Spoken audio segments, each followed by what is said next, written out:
Hey guys, welcome back into that video. So IGN decided to reveal the first official gameplay of Sonic Frontiers, and I guess for some reason they base it around exploration only and not like combat, like they kind of should have.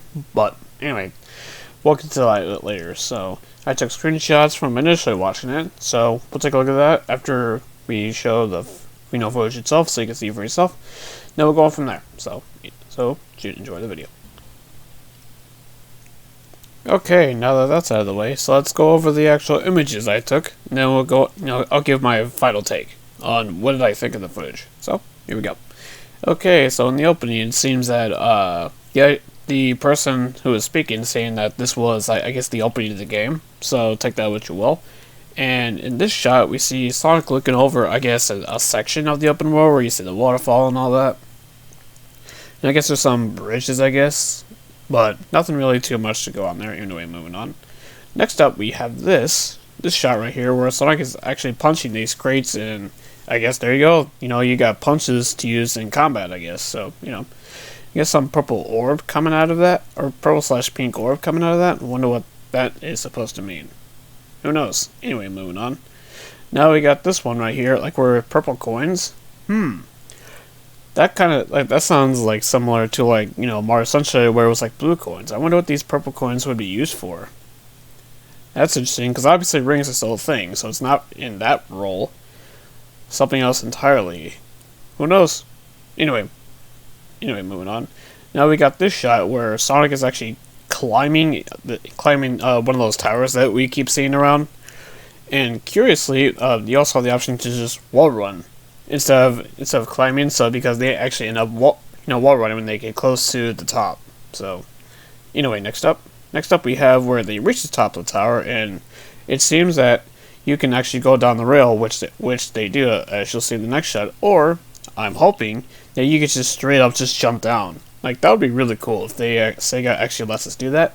Hopefully that happens, but we'll see. Anyway, next up, as you can see, they choose the safe route, which is taking the the rails down. Kind of like how you would in like Sonic Unleashed or whatever. And I forgot that one level, Spontaneous City or something like that. I can't remember the exact name, but anyway. But yep. Next up we have this shot right here where it seems that, I don't know if that's an enemy or something, but it kind of wouldn't make sense that would be an enemy, and Sonic just zooms past it. So, for whatever reason, but for whatever reason, I guess they chose to ignore it, or maybe it's not an enemy, it's something else. I don't know. Lots of questions. But anyway, next up we have this, where after solving a puzzle where you have to make the statues kind of line up with each other, opens this door that kind of leads to the next area. So it seems that puzzles are going to be a thing. How many? How varied they are? Who knows? Time will tell. So next up we have this shot where, you remember the teaser trailer, that spin cycle thing? I guess that's what this is.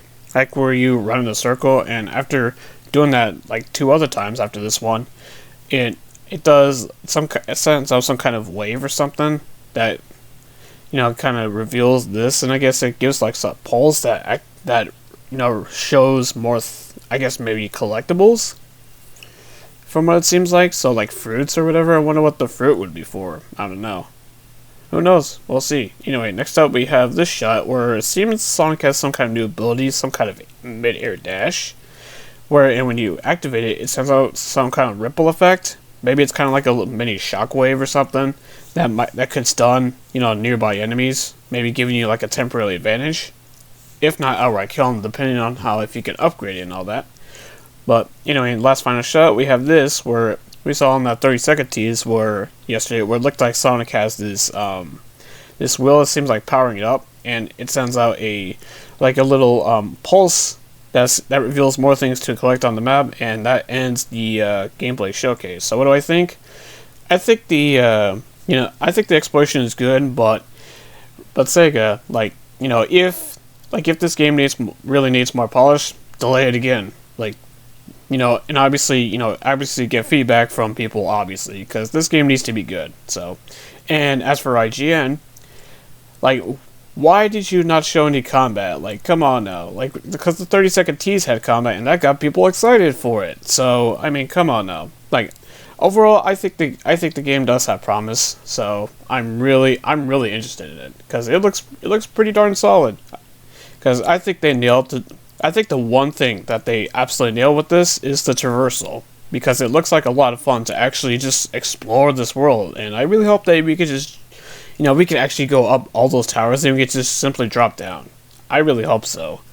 And how cool would it be if the rumors are true about multiple characters? Like, that would be really cool. So hopefully they do that. So, I guess so to sum it up, I say, yeah, Sega should have chose someone else to play it, because let's be real, IGN is a company that has known to trash the 3D Sonic games, so. But anyway, that's it for this video. What did you think of the gameplay? I personally liked it for the most part. I would have chose someone else too, but if not Sega themselves, but hey, that's just me. So, what did you think? Let me know down in the comment section below. If you like this video, hit the like button, helps out the channel. A dislike if not, and consider subscribing to the channel so you don't miss any more content. And I will see you all in the next video. Later.